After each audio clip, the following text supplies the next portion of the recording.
I'm thinking about buying a new used vehicle. What should I do?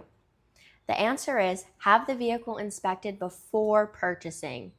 And the seller, in most cases, should be open to having the vehicle inspected by a professional. At Wayside Garage, what we do is we do a pre-purchase inspection where we scan the computer because in previous instances, the computer has been completely reset, which might indicate that there's some underlying issues being hidden. Also, what we do is we remove the wheels and we check the brakes, we check tires, suspension, steering.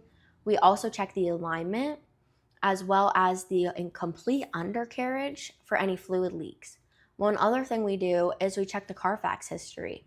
What has the maintenance been on this vehicle? Has it been well maintained and taken care of? Have the oil changes been done periodically in the time frame that they should have been done?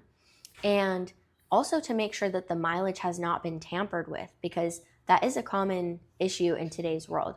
So, to prevent any future headaches and know what you're investing into, go ahead and call us, schedule it in for a pre-purchase inspection.